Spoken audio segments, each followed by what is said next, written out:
Hi friends, welcome to our channel. நம்ம இந்த வீடியோவில் எந்த ஒரு முக்கியமான தகவலை பற்றி பார்க்க போகிறோன்னா, விஜய் மனைவி சங்கீதா அவர்கள் சட்டமன்ற தேர்தலில் டிஎம்கேவுக்கு வாக்களித்ததாக ஒரு ஸ்டேட்மெண்ட் வெளியாகியுள்ளது.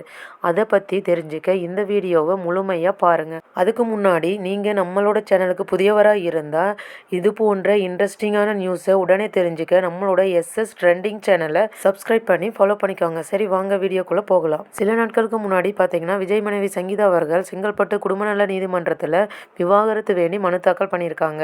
அந்த மனுவில் குறிப்பாக எதை பற்றி சொல்லியிருக்காங்கன்னா, விஜய் அவர்கள் ஒரு நடிகையுடன் தகாத உறவில் இருப்பதாகவும், சங்கீதா அவர்களுக்கு உடல் ரீதியாகவும் பொருளாதார ரீதியாகவும் நிறைய கொடுமைகள் செய்ததாக கூறப்பட்டிருக்கு. இது போன்று சங்கீதா அவர்கள் விஜய்க்கு எகென்ஸ்டாக தான் எல்லாமே செஞ்சுட்டு இருக்காங்க. இந்த மாதிரி இருக்கிற நிலையில சங்கீதா அவர்கள் எப்படி டிவிகேவுக்கு வாக்களிச்சிருப்பாங்கன்னு நம்ப முடியும்? இது தொடர்பாக எஸ்.ஏ. சந்திரசேகர் அவர்கள் செய்தியாளரிடம் என்ன சொல்லியிருக்காருன்னா, இந்த விவாகரத்து விஷயம் எப்போவோ பேசி முடித்து கையெழுத்தான ஒரு விஷயம். விஜய் மற்றும் சங்கீதா இவர்கள் இருவரும் கடந்த 6 வருஷமா பிரிஞ்சு தான் வாழ்ந்துட்டு இருக்காங்க.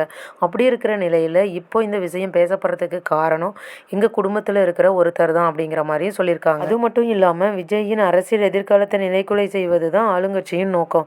அதுக்கு பார்த்தீங்கன்னா சங்கீதா அவர்கள் உடந்தையா இருக்கிற மாதிரி சொல்லியிருக்காங்க. சம்பந்தமா விஜய் அவர்கள் என்ன சொல்லியிருக்காருன்னா, என் கூட இருக்கிறவங்கள வச்சு என்ன வீழ்த்த பாக்குறாங்க, இது என்கிட்ட வேலைக்காகாதுங்கிற மாதிரி சொல்லியிருக்காரு. அது மட்டும் இல்லாம மக்கள் எல்லாத்தையும் பார்த்துட்டு தான் இருக்காங்க. இவ்வளோ தடைகளையும் தாண்டி மக்களுக்காக தான் நான் இருக்கேன், இதனாலேயே மக்கள் எல்லாத்தையும் பார்த்துக்குவாங்க அப்படிங்கிற மாதிரி சொல்லியிருக்காரு. விஜய் குடும்பத்தினர் மட்டும் இல்லாமல் ரசிகர்கள் மத்தியிலே எந்த மாதிரியான கருத்துக்கள் போயிட்டுருக்குன்னா, திமுக மற்றும் சங்கீதா அவர்கள் இருவரும் இணைந்து தான் இந்த விவாகரத்தை திரும்ப வெளிக்கொண்டு வந்திருக்காங்க அப்படிங்கிற மாதிரியும் போயிட்டுருக்கு. இந்த மாதிரியான பல விஷயங்களை விஜய்க்கு எகெயின்ஸ்டாக செஞ்சுட்ருக்கிற சங்கீதா கண்டிப்பாக அவங்க டிவிகேக்கு வாக்களிச்சிருப்பாங்களா?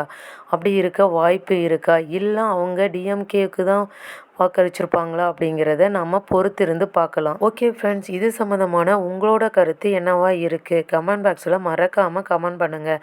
விஜய் மனைவி சங்கீதா அவர்கள் எதுக்கு வாக்களிச்சிருப்பாங்க? டிவிகேவா டிஎம்கேவா? ஓகே ஃப்ரெண்ட்ஸ், நம்மளோட சேனலை மறக்காமல் சப்ஸ்கிரைப் பண்ணி ஃபாலோ பண்ணிக்கோங்க.